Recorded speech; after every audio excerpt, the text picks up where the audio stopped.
Boa tarde a todos.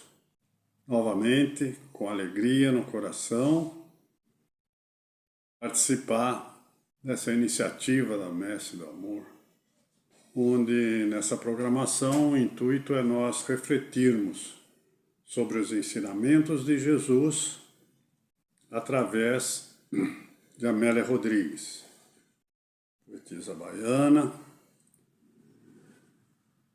seus livros psicografados por Divaldo Pereira Franco. Então, a gente sempre gosta de, no preâmbulo ali, né, comentar sobre as obras espíritas, as Pentateuco, as obras complementares, a literatura. Tem que haver uma escolha. Nos dias atuais você tem que escolher algo, né, com bastante critério o que vai ler, porque livro mediúnico tem bastante, livro doutrinário. A Mensagem do Amor Imortal, desse livrinho. Nós escolhemos, livrão, né? Livrinho em conteúdo é uma maravilha. Quando estava falando em livros espíritas, o Evangelho segundo o Espiritismo é o mais lido, né? E é recomendado que a gente estude a leitura, leia estudando, né? Há duas formas de você estudar o Evangelho, ao acaso ou continuamente, né? Inclusive o preâmbulo, né, do Evangelho segundo o Espiritismo, o objetivo da obra, é uma coisa maravilhosa. A gente cita o Evangelho, os 28 capítulos e tal, esquece do... É fácil. O objetivo da obra, escrito por Kardec, uma maravilha de ensinamento antes de tudo.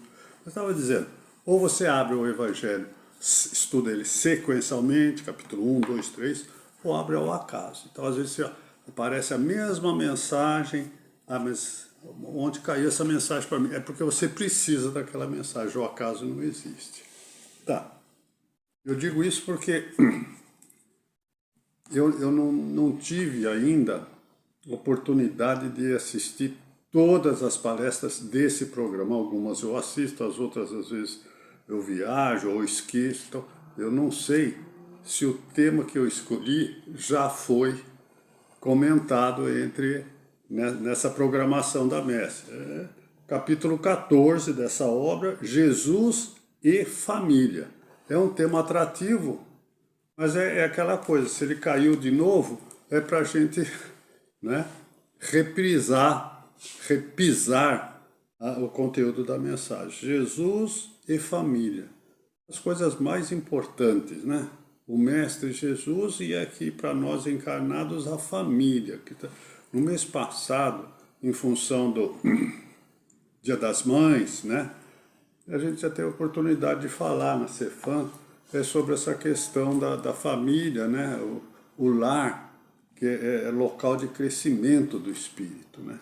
E tem tudo a ver, lar, família, mãe, mulher, está tudo nesse contexto, né?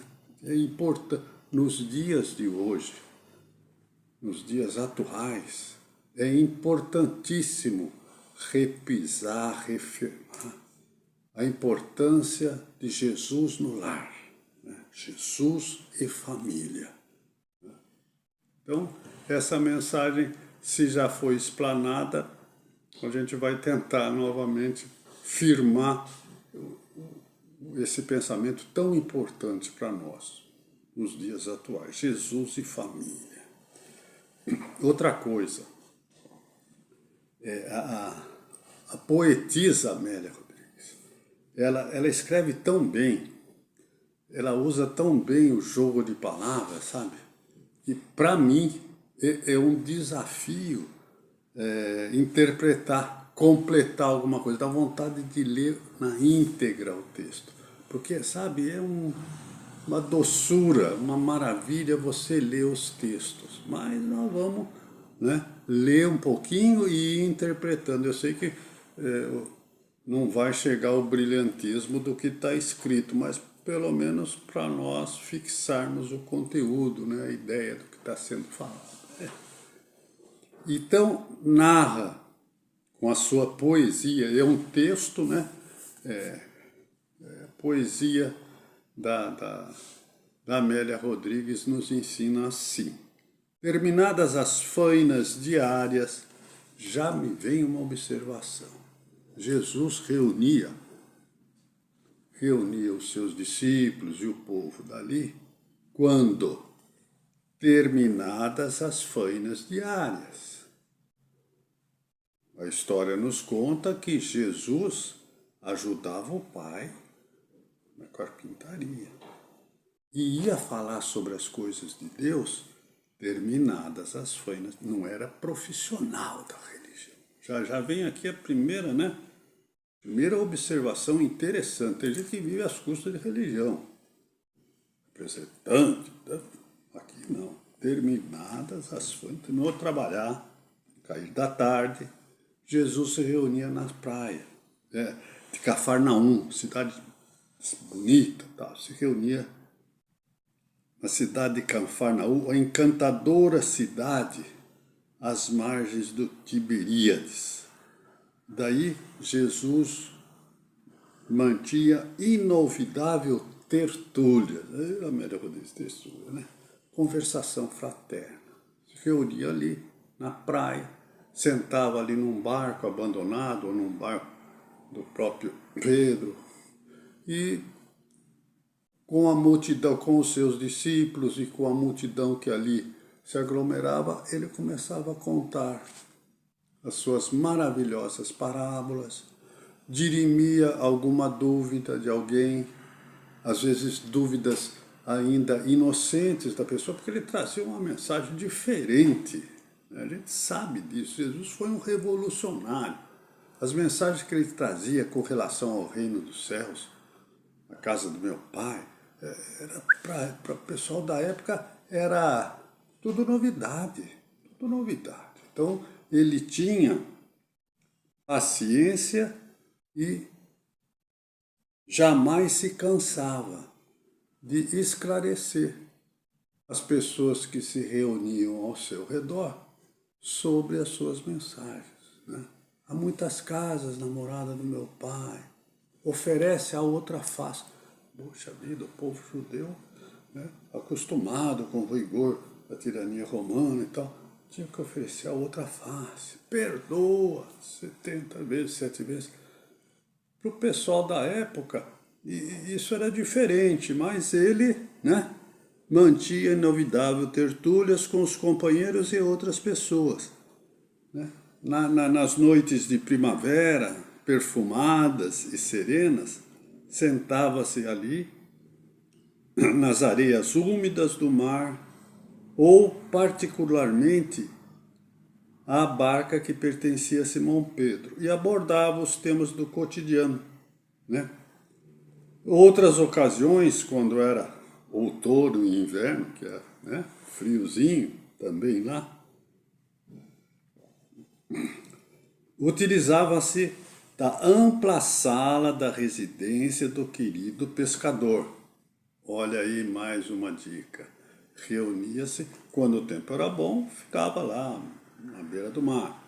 Quando era inverno ou outono, ele se reunia na ampla sala da residência de Pedro. Estudo do Evangelho no Lar. Está aqui. Os primeiros estudos do Evangelho. O que ele fazia? Ia na casa de Pedro, reunia os seus discípulos e mais quem tivesse interessado, a ampla sala, fazia o estudo do Evangelho. O que ele falava? Falava sobre a sua mensagem. É elemento indispensável para todo espírita cristão, conhecedor e consciente dessa ferramenta inseparável da tranquilidade, da paz dentro do lar. Jesus, modelo e guia da Maria, pergunta 625 do Livro do Espírito, nosso modelo e guia. Temos que seguir os exemplos de Jesus. Ele se reunia com os apóstolos na casa do pescador, né? E fazia a dissertação das suas histórias. Nós temos o Evangelho de Jesus, temos a nossa casa. Olha, eu falo com propriedade. Eu não nasci de família espírita, não. Me tornei espírita porque eu casei com uma moça espírita. Que mudança! Que mudança na minha pessoa.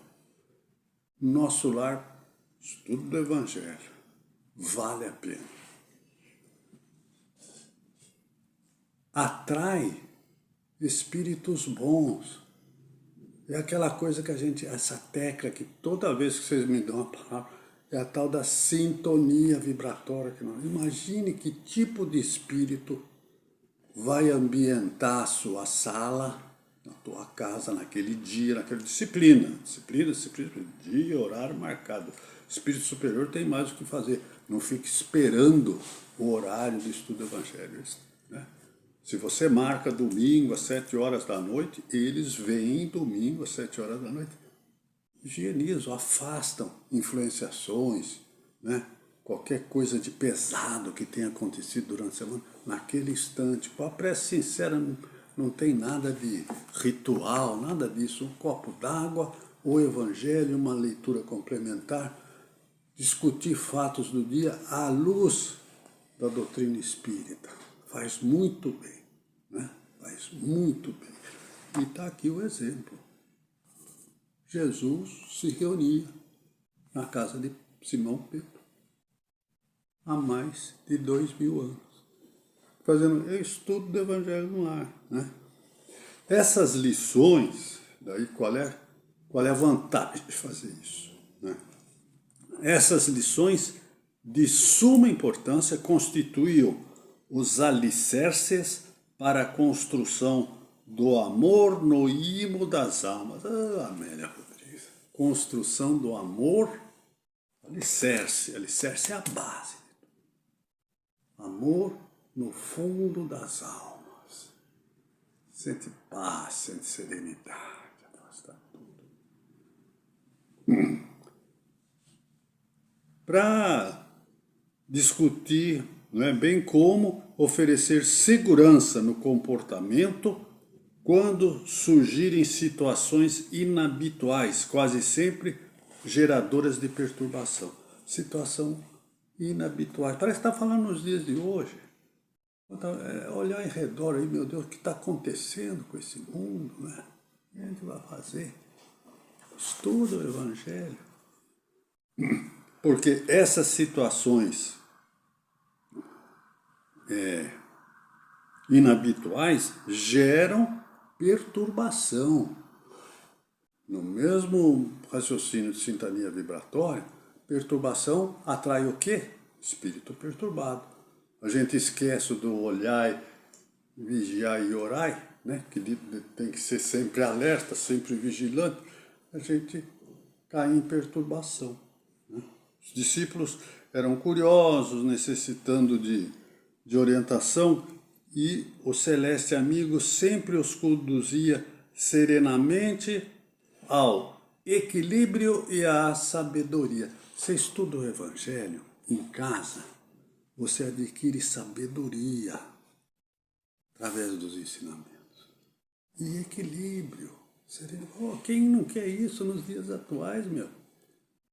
Além de se aprender as realidades da vida espiritual, você adquire equilíbrio para enfrentar tudo que vier. Jesus nunca se cansou, né, de pacientemente orientar, né? As pessoas vinham com os probleminhas deles, ele explicava a razão de cada um desses problemas, com paciência ouvia todos, né? Demonstrando inesgotável paciência, né? Que era característica da personalidade extraordinária de Jesus. Olha só, a primeira lição, né, da mensagem. Estudar o Evangelho em casa. Numa dessas ocasiões, depois que ele fez a pregação lá, ao entardecer, o pessoal se dispersou, né?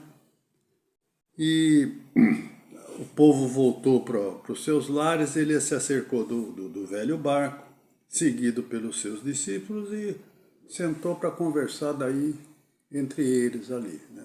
O povão foi embora e ele ficou com os discípulos ali.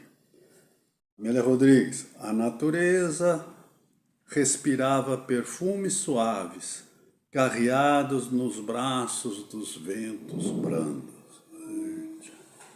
Pairavam nas mentes e nos corações ansiedades feitas de alegrias e expectativas. João, o discípulo amado, acercou-se então com serenidade de Jesus e o interrogou. Quando dizemos que Deus é nosso Pai amantíssimo, porque é o Criador de todas as coisas, depreendemos que todos somos irmãos, mesmo em relação àqueles que se afastam de nós e nos detestam. Questão da Irmandade Celeste, Irmandade Universal. Dúvida pertinente do João. Somos todos irmãos, né? Filhos do mesmo pai e tal, mas mesmo para o meu inimigo, mesmo para aquele que me detesta e me prejudicou, Jesus esclareceu. É uma dúvida também pertinente. Somos todos irmãos, eu devo amar lá o cara do outro lado do mundo, o pessoal que não tem a mesma religião que eu, ou aqui ficar especificamente na dúvida do João, né? Mesmo aqueles que se afastam de nós, inimigos, e nos detestam, Jesus bate pronto. Sem dúvida, João, confirmou o amigo. Os maus e indiferentes, os perversos e odiosos, também são nossos irmãos, pois que se for ao contrário, concordaríamos que existiria outro genitor divino. Porque Deus é infinita bondade e amor. Então, não bate. Você tem que se amar, né? Pertencemos todos à família universal, ligando-nos uns aos outros pela mesma energia. Quer queiramos ou não, um dia nós nos tornaremos uma fraternidade universal. É só afastar alguns empecilhozinhos, será? Empecilhozinhos, né? Que a gente está observando aí agora. A pandemia não ensinou nada. A guerra está aí, né? Por causa de vizinhança ali. Todos os irmãos, vizinhos, países vizinhos se defrontando. Tem gente do outro lado querendo. Falta prática do amor, né? Nós somos ligados, pertencemos à mesma família universal, ligados uns aos outros pela mesma energia que a tudo deu origem. Mesma energia. Aí a reflexão. Nós somos centelhas divinas, por isso que somos todos irmãos. Dentro de cada um de nós, sem exceção, pobre, rico, branco, preto, todo mundo, sem exceção, possui dentro de si uma centelha divina. A exemplo da semente, né? Eu ia falar do pinheiro, a semente do pinheiro é um pouco maior. Tá, semente de mostarda, tá ali. Dentro daquela pequenina semente tem o germe. Não é a ciência que põe. A ciência cuida, melhora a semente e tal. Mas o milagre da germinação. Nós temos aqui a sementinha. Cabe a nós, né, cuidarmos, né, contra as pragas, usando a proteção necessária, aguando com amor, com serenidade, para fazer florescer dentro de nós. Então, dentro daquela sementinha você tem a mostarda, o pé de mostarda bonito, né, ele se espalha e tal. Nós temos os pinheirais aí originários de uma semente minúscula também. Tudo cresce, tudo evolui. O que nós estamos fazendo com a nossa sementinha interna, né, pertencendo? A fim de que o amor se estabeleça entre as criaturas, de conduta e de sentimentos tão difíceis, o excelso Pai fez o ser humano também co-criador. Inclusive, cuidar da sementinha e florescer para a espiritualidade superior. Tem esse de co-criador, me reporta a uma mensagem do Richard Simonetti, em que, num determinado parte da mensagem, ele falou: eu nunca ouvi falar que Deus tenha se consubstanciado, tenha se materializado para distribuir cesta básica na periferia, para distribuir cobertor para o pessoal que está morrendo de frio aí. Deus nunca fez isso. Ele nos determina como co-criador, partícipes. Ele atende as pessoas através das pessoas. Conhecimento disso é enorme responsabilidade. Nossa, hein? Enorme. Nós estamos sabendo que somos os instrumentos de Deus para o próximo mais próximo, próximo mais distante, sei lá, para atender a todo mundo. Deus utiliza-se de nós. Nós, espíritas, estamos sabendo disso já. Aqui apenas está se reafirmando isso. Co-criador, contribuindo com ele para o crescimento de cada um através da união conjugal. Aí chega a questão da família de novo. Se constitui a família através da união conjugal, da qual surge a família consanguínea, que é o pródomo da família universal, que é o vestíbulo, é o anterior à família universal. Começa em casa. É aquela história, de novo, estuda o evangelho, melhora o ambiente da sua casa. Melhorando o apartamento vizinho também sente as vibrações, o edifício pode se melhorar, a quadra, o bairro, a cidade, tudo tem que ter uma conexão, é tudo, sabe, conectado numa energia só. Basta a gente se imbuir desse objetivo de nos melhorarmos. Aí tudo melhora, lei do amor. Graças à união dos indivíduos pelo sangue, surge a oportunidade de convivência saudável perante o exercício. Tolerância e fraternidade. É tudo simples na mensagem de Jesus. Através da tolerância, através da fraternidade, você mantém um ambiente equilibrado dentro de casa, as uniões conjugais, né? Assim, a família biológica é a célula inicial do organismo geral, onde todos se movimentam. Mas o João prossegue indagando. E por que, embora o grupo seja procedente dos mesmos pais, cada um dos seus membros é tão diferente do outro, chegando alguns a ser totalmente antagônicos entre si? Tá certo, o João não se satisfez. Ah, tá bom, mas dentro da própria casa, a tal da ovelha negra, né? É aquele que precisa de cuidado, é o doente que precisa de médico, que precisa mais atenção. Eu não lembro bem onde eu li, já tico até estou meio falhando, uma mãe que tem o filho sem braços e sem pernas, agradece a Deus. Que bom, pai, ele vai estar 24 horas comigo, totalmente dependente de mim. Só amor de mãe, né? Aquele espírito, o espírito devedor. Deus não castigou aquela mãe, enviando aquele filho. Não. A abençoada doutrina espírita nos diz que nós já estivemos anteriormente aqui, cometemos erros e agora estamos acertando as contas. Quem planta laranja não colhe abacaxi. A cada um segundo suas obras. Aí perguntou o Pedro: por que tem gente diferente na mesma família? Porque nem todos procedem do mesmo conjunto moral, respondeu Jesus afável. Já ali mostrando a diferença, né? Ele chama de conjunto moral. Nós temos, né? Conjunto moral. Essa escala de moralidade aqui citada tem a ver com o que cada um alcançou com o exercício próprio de renovação íntima, que tem que ser exclusivo.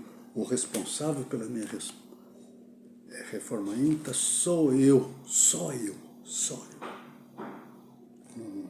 Não tem mão na cabeça, embalo, não. Eu tenho que arcar com as minhas responsabilidades. Os espíritos que irão habitar os corpos são criados sem experiência, desconhecendo as razões da vida, processos de crescimento moral, uns adiantando-se mais do que outros, estacionam nos erros, procedimentos incorretos, desse modo tornam-se diferentes, portadores de aspirações e emoções distintas. Eu fazia, olha que, veja quanto tempo fazia isso, um tempo que só tinha uma fábrica de carro, que é o Volkswagen. Falava, nós somos fusquinhas que saem 0 km da fábrica. Todo fusquinha sai com cor diferente e tal, mas é 0 km. E vai na mão de um motorista cuidadoso, que faz as manutenções, anda só em estrada asfaltada, limpo, conserva. Daqui a 10 anos o fusquinha está jóia. Se dá na mão de outro condutor, passa por estrada esburacada, não cuida da manutenção, o Fusca começa a desmontar, cair. Quer dizer, eu sou o condutor desse Fusquinha aqui, né? Sei lá para que caminho que eu vou, né? Sou criado com inteligência, né? Varia, inteligência, livre-arbítrio, perante e a lei de causa e efeito, a me conduzir. Lei de causa e efeito. Fez, pagou. Né? Fez, recebeu. Depende do comportamento. Então eu tenho inteligência, a lei de causa e efeito, né? Né? E o livre-arbítrio. Para escolher o caminho que eu vou percorrer. Pai generoso, a fim de ajudar a se fazer as experiências malogradas, proporciona novas experiências. Olha a reencarnação aqui, comentada por Jesus há 222 anos. O Pai generoso, a fim de ajudar a refazer a sua experiência malograda, proporciona novas experiências, ao lado daqueles contra os quais se obstinam na família consanguínea. Então, às vezes, inimigos do passado. Existem, principalmente de André Luiz, eles narram espíritos que imploram para voltar, para ressarcir, para se acertar com inimigos do passado. A gente pensa, vou desencarnar na boa, não vai ter boleto para pagar, eu vou poder andar de aeróbus, eu vou ficar tocando lira, arpinha, sem fazer nada. Chega um tempo que você pede para voltar, porque junto vai a consciência, que não apaga. Ah, se apagasse, zerasse o velocímetro. Não, fica lá gravado. Puxa vida, eu tenho que voltar com ele já reencarnou, quero voltar como irmão dele, como pai, como filho. Tem todo esse trançado aí no projeto reencarnatório. E isso aqui já está conhecido desde os tempos que Jesus, nos seus 3 anos de apostolado, né, já deixava para os seus discípulos.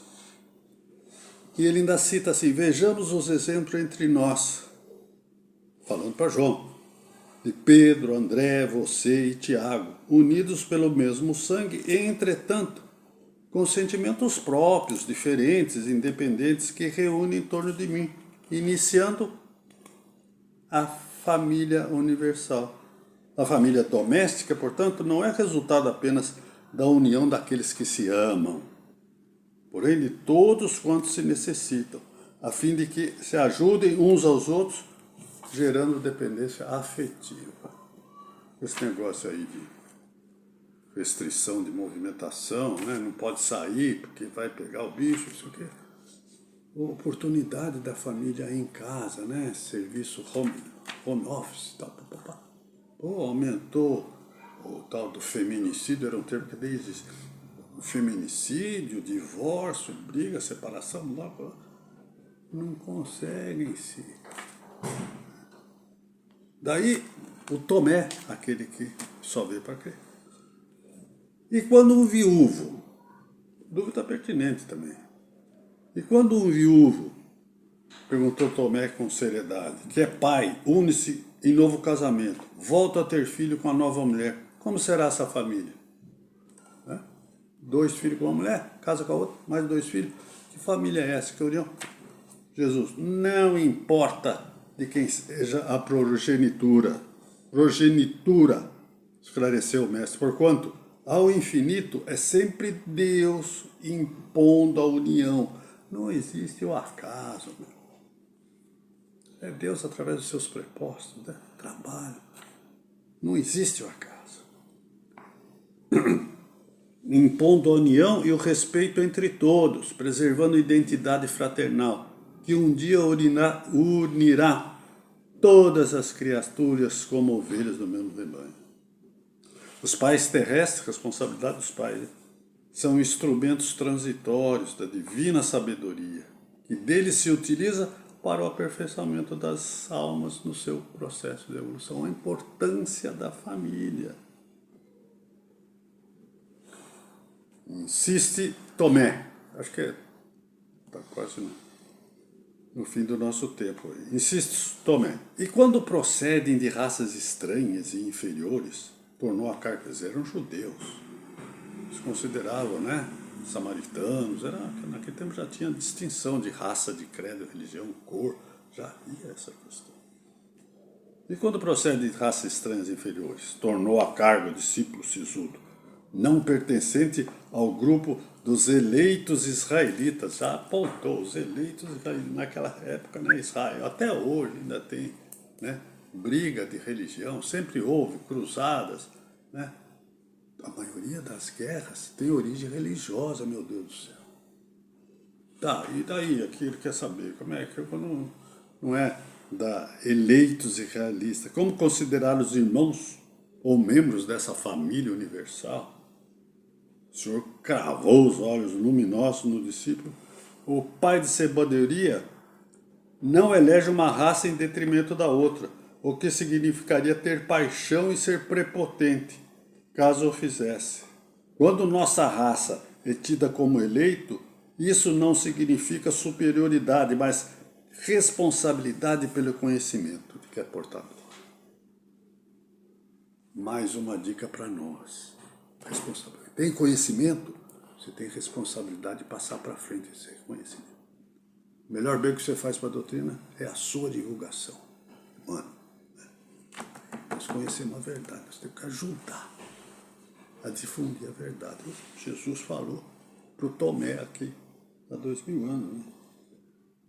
Olha, para lembrar disso aqui, responsabilidade, deixa eu falar rapidamente sobre o último livro aqui do Manuel Filomeno de Miranda, Psicografia do Divaldo Franco, No Rumo do Mundo de Regeneração. Tem lá no fim do livro, é excelente, não é uma leitura pesada, é uma leitura séria.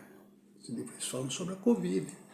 Essa turma que ganhou dinheiro com respirador, hospital de campanha, fala de políticos, cita políticos, eles vinham para ler ali, concentrado, fala da Covid, inclusive.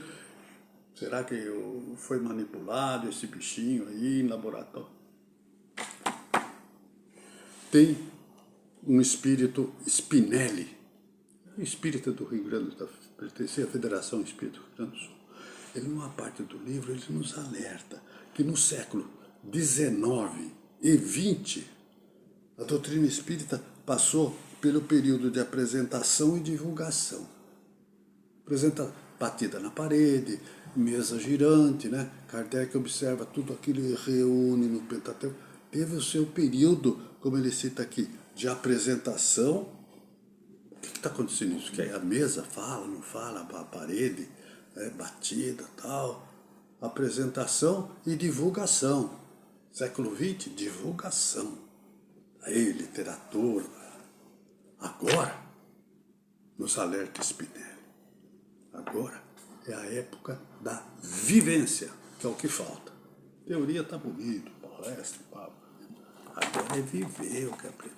E passar, através da vivência, experiência, para os outros o que viveram. No rumo do mundo em regeneração.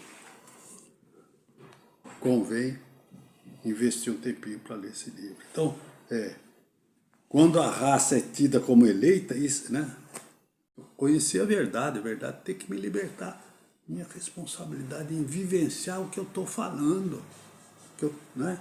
No dia a dia, vai no centro, toma passe, assiste palestra, faz parte de grupo de estudo, viva isso.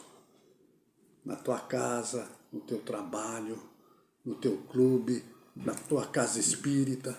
Vivência. Agora é a hora de vivência. Nesse livro fala-se que existem entidades organizadas em eliminar a figura de Jesus da Terra. Está aí.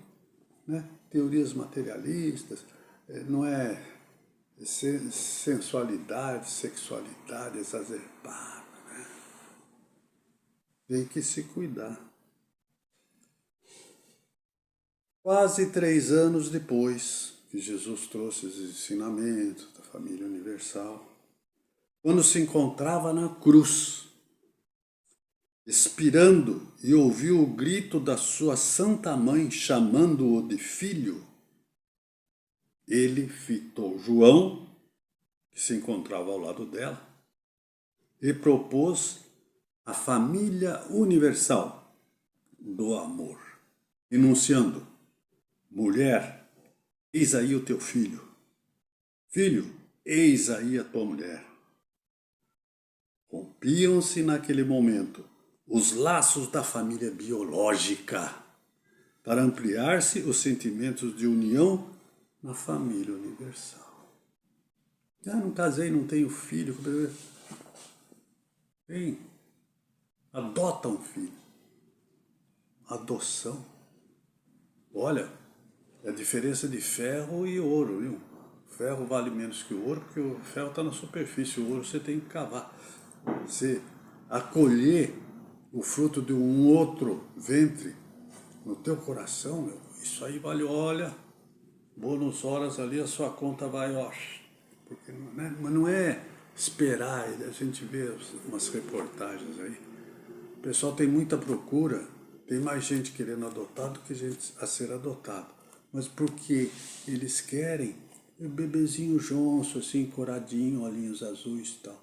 Está cheio de criança com 10, 12, 13, mas adulto ninguém quer, não, já vem com defeito, né? Então não tem desculpa, né, para a gente abraçar a família universal. Eu agradeço a paciência de vocês, me desculpe aí alguma repetição do que já foi falado, eu não sei se esse tema já foi falado, mas eu agradeço a atenção, agradeço a oportunidade, né? Rogando a Deus e a Jesus que continuemos unidos pelo coração nessa maravilhosa doutrina.